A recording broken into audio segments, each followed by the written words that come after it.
Hello, everyone. Welcome to the Solo to Entrepreneur Show. You're with me, the host, Lorraine Chai. We are talking about all things business. So, in regards to business, the success of business all depends on the outlook of what success is. And here today, I have with me is Jonathan Wright, who is from Canada, who will be sharing his journey towards success. So, welcome, Jonathan. Thank you. Happy to be here. Now, in terms of success for you, you've gone down the path of many different areas, and I'll start with your first choice of joining the military. How did that decision come about? Well, for me, out of high school, I was educated the same way we all were, which is really to fit into some sort of box where you're an employee in some way, shape, or form. You're going to work for the rest of your life, and hopefully, cross your fingers, you'll have enough to retire at the end. And when I looked at the military option, they were giving me a free education, which means I had no student debt to worry about. They were paying me while I was going to school, which was a huge benefit. And I had a guaranteed retirement package after a set period of time. So for me, it was pretty much having the formula written ahead of time without having to gamble in the job market. And so many of my friends had older brothers or sisters that were going to university, getting degrees, and they were working minimum wage jobs because they could not find work in their field. And I didn't want to be that person. So for me, the military was just an easy way to get into employment and to get amazing experience as an additional benefit to it. Fair. So like I come from Malaysia and we didn't have that option back in the day. So that wasn't an option into so okay, military, that means free education, that's a way out. It was more of okay, you hustle. And the thing for me was being an Asian in Malaysia was we were considered as the minority in terms of the Indians and the Chinese, where you just got to work your ass off. And that's how we got our success in a country like that when it's not our original country. So with you into the military and coming out of it and getting into real estate, like what's your thought process with that? Because like that's a strategic move with you getting the education and then branching out. Right. Well, I mean, when I retired from the military, I was still relatively young and I was way too young to retire. I got bored about 6 months or 6 hours into my retirement. So I started looking out for things to do. And, I was introduced into real estate from a symposium that was happening locally. I was fascinated by the idea of it. I mean, it's very simple numbers for me. I'm a numbers person. So I learned a little bit more about it. So I took a little bit of additional training, kind of pulled it apart and realized what worked and what didn't in my markets and sort of developed my own formula. And I jumped right into it. So I started building relationships, started buying properties, and started scaling very rapidly because again, it all came down to the numbers. Now, numbers is very important, and that's how I grew my own business as well. And that's how I tell my clients you have to know your numbers before you send it over to your accountants, always and always, forevermore. Now, with you and numbers, and with the strategic move that you had from the very beginning, did you come through challenges? Because people think that success is always easy. Did you come through challenges, and what was your biggest challenge for you? Well, I mean, there's challenges in business no matter where you go. And I had challenges right from day one. I mean, even my first deal, right up until the 11th hour, I had financing fall through. I had to find a new lender 2 days before closing. I had to build relationships very quickly. I had to learn by doing. And that's why business is so challenging for most people because they don't have what it takes. They don't realize that business is not easy. It's not a 9 to 5 job. It's 24/7. And challenges can come up at any given time. You can have a lot of sleepless nights as you're trying to wrestle a solution to try and, get past whatever obstacle before the next one gets thrown in your face and you constantly have to adapt. So for me, it was just the persistence of it. And a lot of that I learned in the military where failure was not an option. And I just applied that into business. So that came down to the discipline, that came down to getting up early every morning, making my bed in the morning, just getting into that routine where I'd be up early enough where I could start solving problems before anyone made it to work. So when everyone else that I was dealing with started working, my solutions were ready to be implemented. Let's go. Mm. So that helped me get a head start on everyone else and it helped me stay one step ahead. And it's good to be that disciplined and you have to self-discipline because there's no one holding you accountable. You're the owner of the business, you're the entrepreneur. You have to hold yourself accountable. So you have to have that right out the gate. Otherwise, it's going to be very challenging in today's climate to be able to be competitive. Absolutely. So, like with opportunity comes in many different shapes and forms. And for me, opportunity is always there, right? So whether or not you see it. So for yourself being Canadian and for me being in Australia, for me, it doesn't matter in terms of where I fly to. If an opportunity comes, I'm there. And we met 2 years ago, give and take. Yeah, sounds about right. 2 years. Yeah, two Yeah. years ago. So for you to travel from Canada to US and wherever you need to go, like what's your thoughts on that? Because I know some people are like, oh, that's too far, even though an opportunity comes their way. I don't see it as too far. For me, the distance is really just a trip to the airport, and the pilot takes me the rest of the way. Okay, so in today's world, nothing is too far. Unless you're traveling into space, don't talk to me about going too far.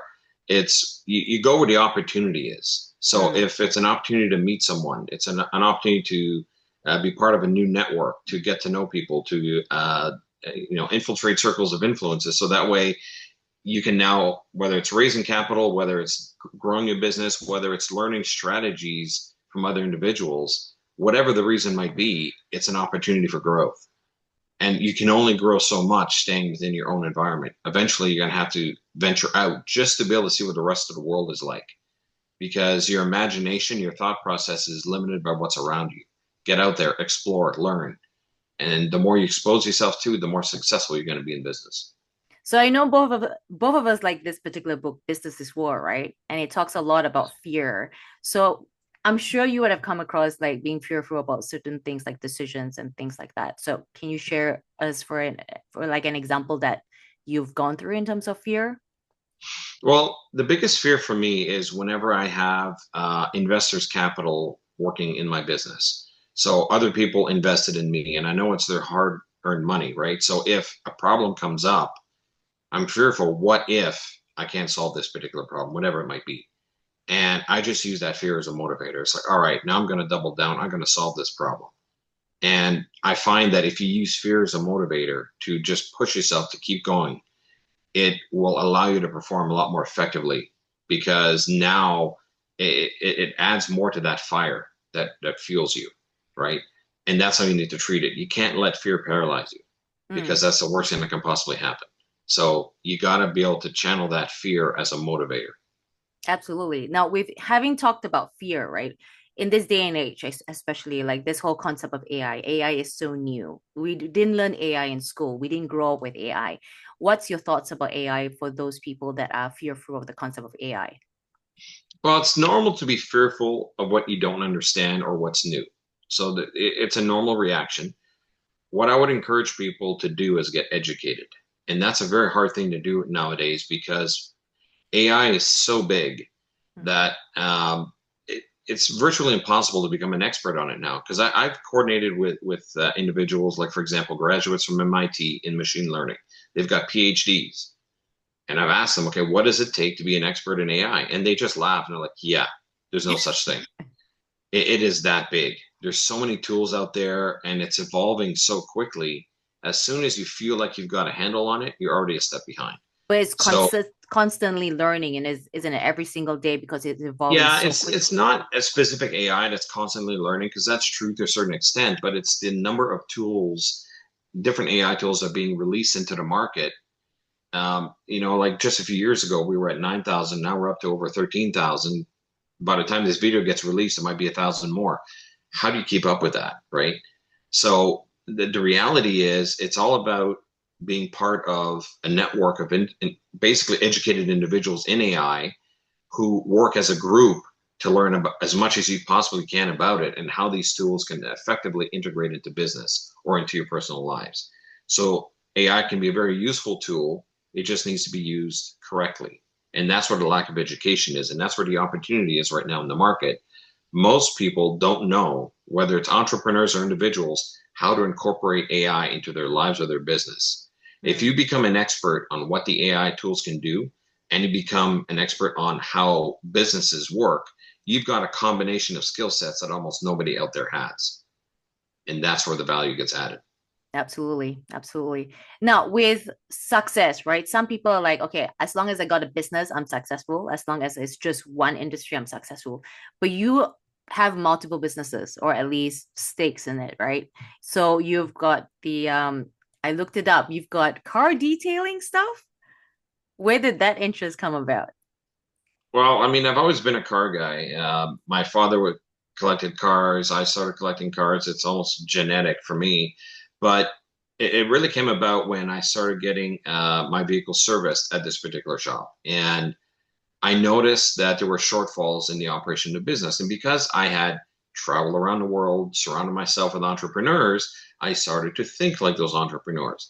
And when I set foot in that business, I started to realize, well, you could optimize this process by doing this, or you can adjust your pricing to do that. And I kept just giving them free ideas to the point where they said, well, why don't you just come on as a partner? Because every time you come in to get your vehicle serviced, we start making more money off of everything else we do. And it's like, oh, okay, great. And that's where they brought me on as a partner. And that's how that came about. So it was just simply adding value. And if Mm, you surround yourself by successful entrepreneurs, you're going to start to see things differently. And it's going to open up more opportunities that you never thought you would have had. Because I had no plan to get involved in this industry as an entrepreneur. It just sort of happened organically. And it's going to mm. happen more and more the more you expose yourself to other entrepreneurs. But that's the thing, you didn't just stop there though. You're also a producer. Yes. So And talk again, us, yeah. that actually came out of a conversation I had on Facebook even before I started in real estate. It was just a conversation, and the gentleman I was talking to happened to be someone who was involved in a film production, and I just gave my opinion, just an objective opinion that wasn't just from the point of view of a fan of a show or something like that. It was more of practically, useful information that they could use. And it just started a conversation. We went back and forth for a while. And they said, okay, well, if you're interested, we'd like you to be a part of this, maybe as a consultant or something. I'm like, cool, okay, great. And then I heard nothing for 6 months. I'm like, okay, well, that probably fizzled out at whatever. It came, it went, move on. And then I get an email saying, okay, well, we just set up your IMDb profile. Can you log in and make sure it's correct? I'm like, what profile? Like, how does it, what? So anyway, I logged in and they put me as a producer. And I said, heads up. I mean, I have no experience in the movie industry. I thought I was just going to give some advice. I thought that was it. And they're like, no, we'd like to bring you on as a producer. Can you be in Vegas in 2 weeks? Uh, yes. I didn't check with my wife. I didn't make any plans. I'm like, sure, I'll do it. Figure it out. So I just Mm, jumped in with both feet. And then as soon as I got there, I said, I've got no experience and like, not a problem. We'll teach you. And they walked me through exactly how everything was done. And I learned so much. And as a result, I was able to turn around and add value. And they said, well, because you came in with an open mind and because you're willing to help out on everything and you learned so quickly, now we want to bring you back for the next one. Are you interested? Sure. And that's how that just kind of snowballed into where I'm at now. amazing. It's like decide and then you figure it out, isn't it, through that Say journey? yes, jump in, and then figure out how you're going to do it later. You So can what's always figure this? it out. What is this current film that you're doing? Is it done yet, or is it you can't talk about it Well, I've until got later? multiple productions on the go. We just Okay. finished one. We're working on one right now. Uh, that's basically going through the life and legacy of a specific family in Hollywood, the Westmore family. They've been involved in makeup basically since they were doing makeup for the royal family in England, and eventually moved to the U.S., realizing that actors are doing their own makeup and doing a poor job of it. So in the earliest days of motion film, they started doing makeup. Mm, And that family has been basically the cornerstone of makeup in Hollywood for the last 100 years. So going through the entire history and including the gentleman that we're specifically focusing on, he's got an Oscar and I think like 7 Emmys or 9 Emmys or something. He's got a wall of awards. And we figured, okay, well, we're going to focus on him and then we're going to reach out to his network. And we're starting to get A-list celebrities. We've already got a couple already. We've already have two more that we're going to be filming likely in the next few weeks. So it's an exciting project. And it's great to meet all these people because you're putting all the best in the industry together and learning from how they got to where they are. And mm. it's just fascinating. So it's fun to film. It's fun to build those relationships and you learn a lot while doing it. So it's a win all the way around. Nice, nice, nice. I'll be looking forward to seeing that for sure. I'll definitely let you know when to release it. And if we have an early showing and there might be a few A-list celebrities that show up to that, I'll be Yeah. sure to let you know. Yes, please. Now, with your journey towards the success that you have currently, right? And I know it's a lonely journey for a lot of people that head towards this direction. How would you say your relationship is with the family back home and The your relationship friends? is good. Yeah, well, friends and family are different. Okay, it's a very different relationship. When you talk about family, essentially, I'm looking at spouse and children. Okay, that's how I see sort of the family unit. And if you're going to become an entrepreneur, it is infinitely more helpful if your spouse is on board with that. Mm, And yes, it's a very lonely journey because if your spouse is not involved with you in the business, and in a lot of cases they're not, sometimes they are, and that's okay too. But if they're not, it's very important to adjust the way you communicate in your relationship because you're going to be going down this path and you'll be so focused on the business, you don't want to neglect the spouse or the children. So it's important to include them in your journey in any way you can. So whatever challenges you're dealing with, how you're overcoming them, whatever successes you have, you want to make sure that that's part of the conversation so they don't feel they've been left behind. mm, In regards with the friends, if they're supportive and they're positive in your life, great. If they're not, drop them and move on. There's no time for negativity. You got plenty of it be thrown at you as an entrepreneur. Don't invite negativity in family outside of the immediate family or any friends. Just get rid of the negativity. absolutely. Like me going back to Malaysia, I don't stay with my parents anymore because I need to protect my space. And I know you could probably resonate with that. So with me, I know when no is no, and I know when to walk away. And I understand that they haven't grown out of their shell or out of the box, but that's okay for me. And I know some people Mm. get stuck in that sense. How would you advise someone that wants to succeed but is they feel trapped in their family, maybe not their immediate family, but let's say their parents and brothers and sisters, cousins, kind of thing. Well, it's very similar to the journey that we all go through as teenagers going into adulthood. Eventually, we need to break out of that family unit because we need to start our own journey and eventually build our own family unit. If you feel trapped and unable to get out, whether it's for career progression or to become an entrepreneur or whatever the next stage of your life is, you have to break out of it. And the challenge that people have is, they're whatever situation they're in, it's some sort of routine, it's familiar. It may not be pleasant, but you know what to expect every day. When you break out of it, it's the unknown, and the unknown Mm, is scary. So you have to be able to face that fear and be like, no, I'm going to face it head on. This is whatever I want to get to is infinitely more important to me than the comfort I'm feeling now in whatever environment I'm in. So you have to get to that breakout point. And it's helpful to have people on your corner, whether it's a coach, whether it's a close friend who's maybe a step or two ahead of you, who's already been through that journey, can kind of hold your hand through it. It's a lot easier to get out of that if you're not alone. And that really comes down to surrounding yourself with the people that are ahead of where you are or where you want to be. And that's going to help motivate you to be able to get there. mm, absolutely. Now, the one thing I like of what you did is you've got a son at the moment, and he's quite young. Well, I consider him young, but you've exposed him to all this amazing journey in terms of the potential of building something for himself. What's your thought process with that? He went through the same education system that most of us went through, which basically channeled his mindset the same direction it did mine. And I didn't want him to enter into, the workforce and start down some path that everyone else is going on. I wanted to open as many doors as I could. Whether he walks through them is his choice. Mm, My job as a parent is to open the doors. Okay. So for me, I wanted to expose him to what the entrepreneurial world is like. So bring him to the US, bring him to an event with, you know, thousands of entrepreneurs, take him, backstage at a major event to be able to see how all of that runs, be able to meet celebrities, put him on stage and have him challenge that fear and say, okay, now that you've seen all of this, now you've got a full picture of this world as well as the world that you've been brought up in through the education system. What do you think? And that's when he made the decision. No, I want this. Now that I know that it's there, this is what I want. So I exposed him to it and then let him make the decision. And I told him, whatever decision you want, I've got your back.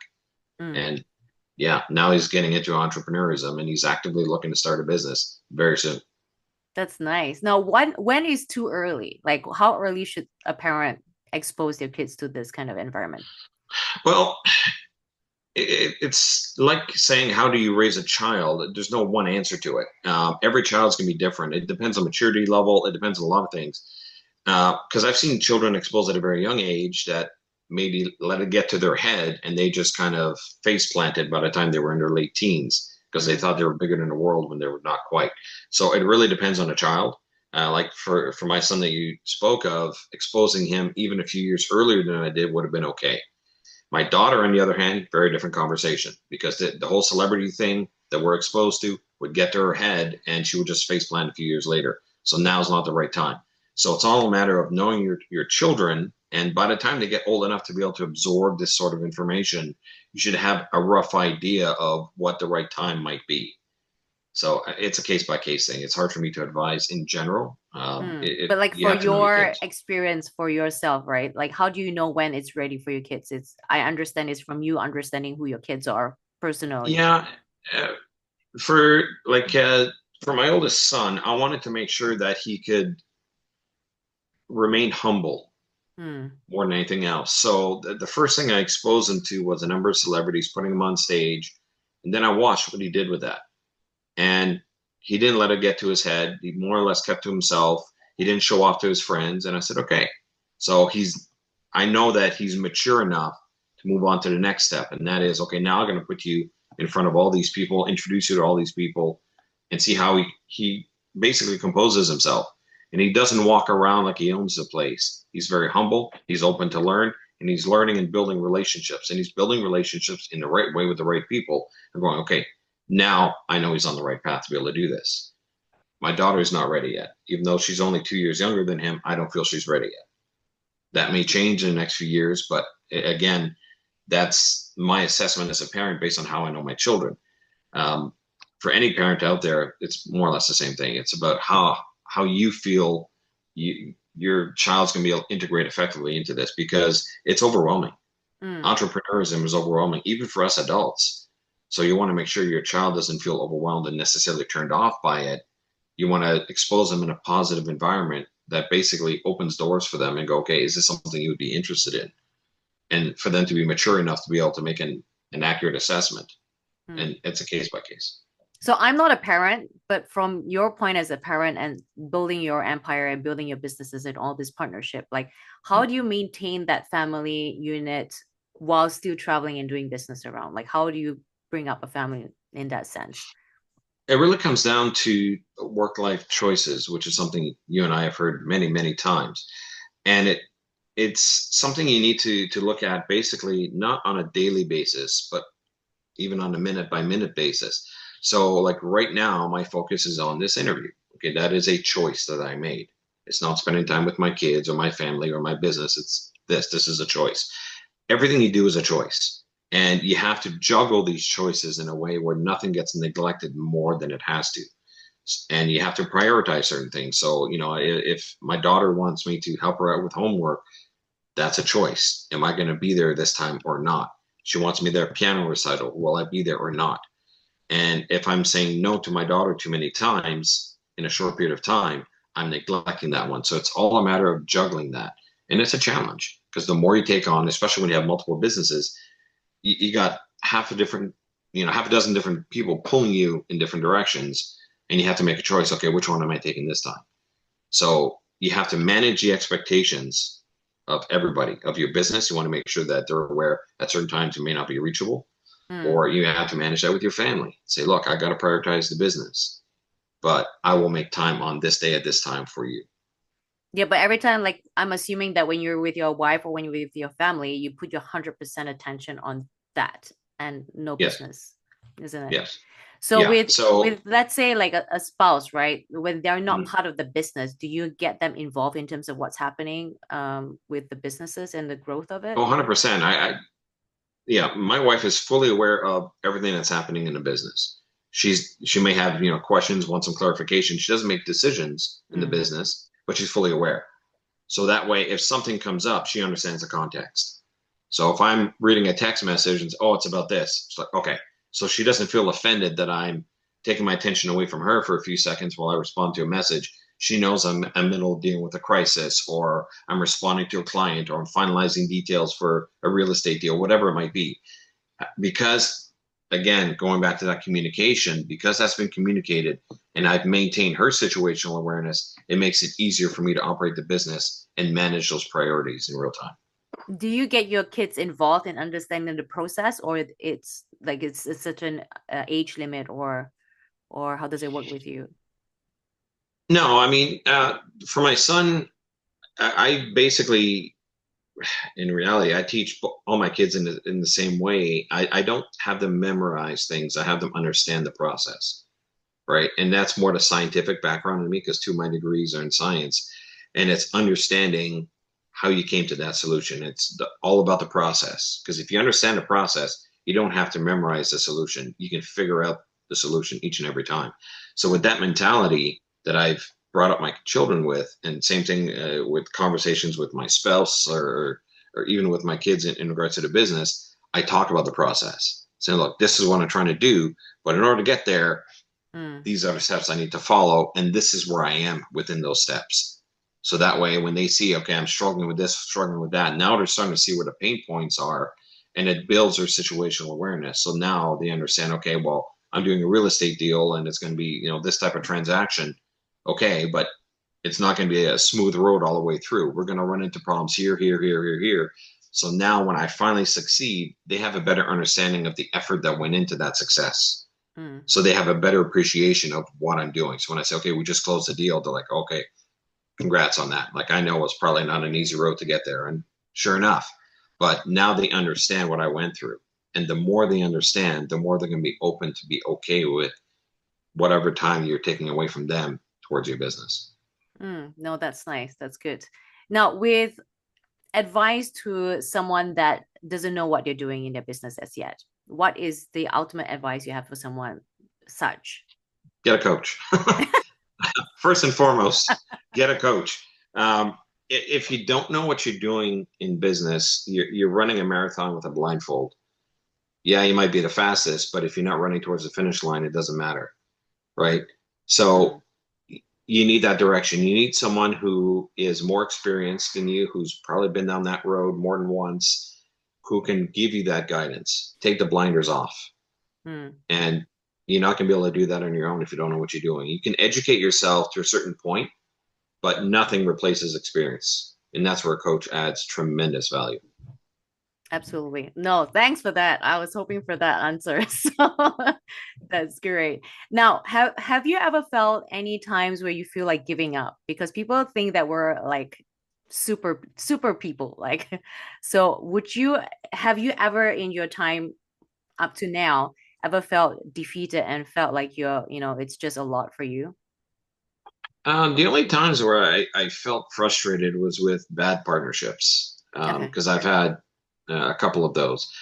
And it is very defeating a lot of times when, you're going this together and they simply don't deliver in one way, shape, or form, or they hold the business back or whatever the case may be.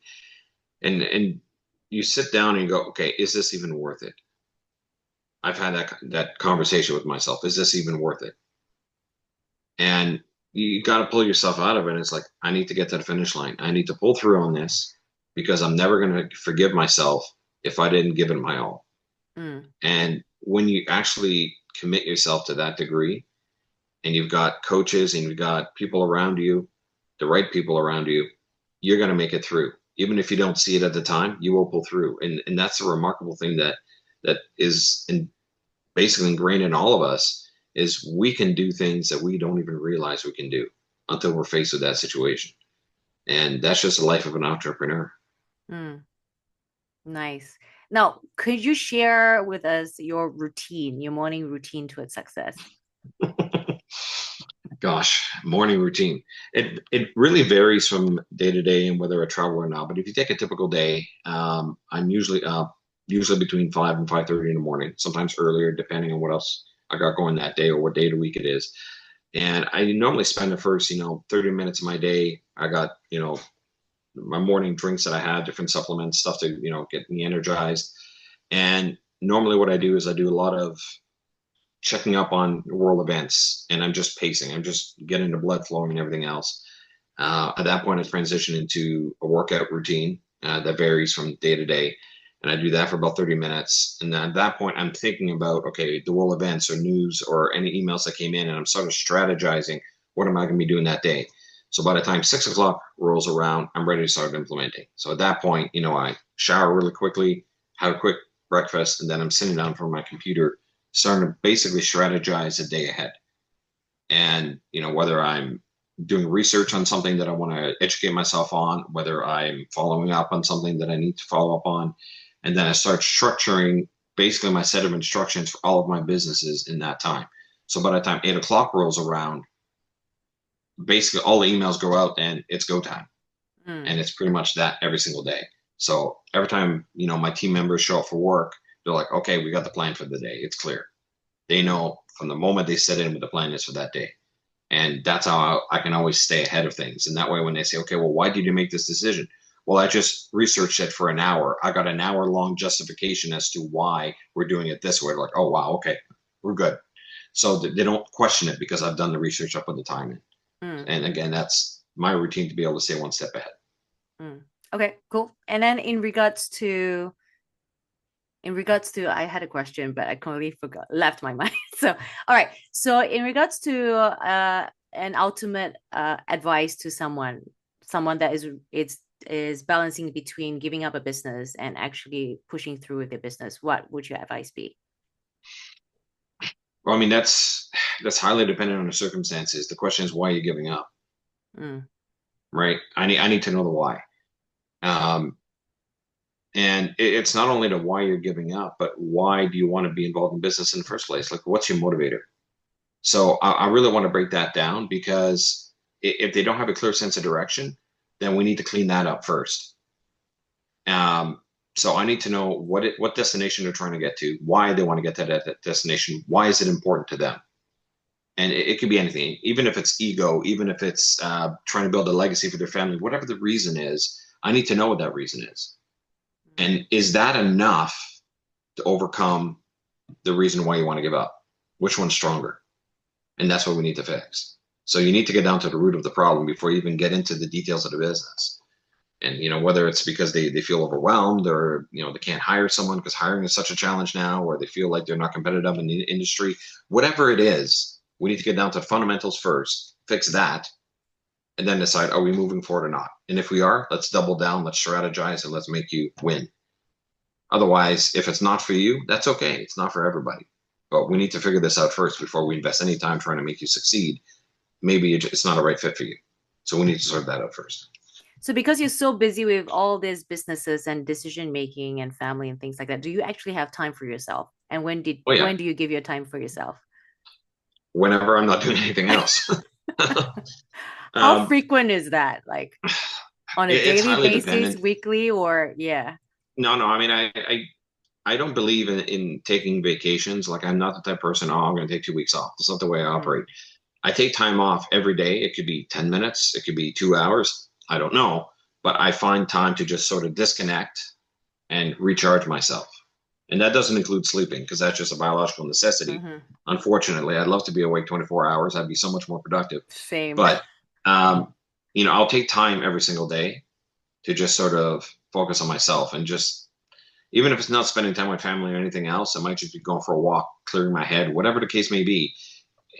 Putting a little bit of time into myself every single day is what allows me to feel like, okay, I'm ready to push again. I don't feel guilty taking all this time to myself. I'm not going to feel guilty about those 10 minutes. I just spent 10 hours on my businesses. I deserve that 10 minutes. So I don't feel guilty. But it's important to be able to reinvest in yourself because at some point you will burn out. Mm. And it can't happen to just about anybody. You just need to be able to make those little bits of time for yourself. And that's the case for the vast majority of people. Very few people can go 100% all the time and never burn out. So to avoid the possibility of that, I always give myself a little bit of time every single day. Yes, that's really important. Anything else you would like to share? I mean, I can go on for hours, but I know. I mean, ultimately, if you're looking to get involved in entrepreneurism, or if you're already involved in entrepreneurism, it's to your benefit to get someone there by your side to help guide you. Whether it's a coach, whether it's a mentor, whether it's a business partner, whatever it may be, you need to bring that someone in because they're offering an outside perspective, something you can never do yourself. The outside perspective is invaluable in business growth. Hmm. So find someone who can bring that perspective. And I promise you, if you find the right person, like yourself, for example, because I know what you can do, it's going to completely transform your business. Absolutely. And the one thing that I love about one of the clients that I have that just started with me, I asked him the question, why did you get a coach? Because I'm always curious because there's always a tipping point on people making that decision. And he just left the business, a company he was employed, and he's studying the same company of that same industry. So he said, I just wanted to start correctly the right way without wasting time on the screen trying to figure things out. And he says, you are the ticket out in terms of me finding my way without having to, pull my hair and waste my time and money figuring things out and making all the stupid mistakes that I know I could have avoided. Mhm. And that's very true. I mean, there's only so much you can learn online. The Mm, real gold nuggets are not found on ChatGPT or Google or any other resource. It's found in the experience of entrepreneurs who've been there. mm, So that's what you need to find. And someone like yourself, totally invaluable in a company. It's going to be so important to be able to provide that value. And I mean, same thing for me. I got a coach early on. I mean, before I even closed my first deal, I already reached out to a business coach because I knew right away there's so many potential mistakes I can make. And what scares me is the mistakes that I don't even know exist yet. mm. It's the unknown mistakes that I can potentially make. And that's the scary part. The ones I know about, I can sort of navigate and try and avoid. It's the unknowns that scare me. And that's where bringing a coach is so important who's already been there because they already know what those mistakes exist. So they can help start directing me away from them before I even know they're there. And that's what allowed me to scale as quickly as I did. Absolutely. This has been a blast. Thank you for coming on and sharing all that. It's amazing stuff that I think all of us can really, benefit from. So thank you for sharing. And if My pleasure. anyone wants to, check out the movie, I'll put on the link in terms of what you're coming. I know whatever is coming up or been out. And if they want to follow you, I'll put in all the other stuff. So if they want to get their cars detailed in Canada, I'll put that on the description, guys. So yeah, if you like this episode, please do like, follow, and share this episode for those of you that really truly like this. But thank you, Jonathan, for coming on today. My pleasure.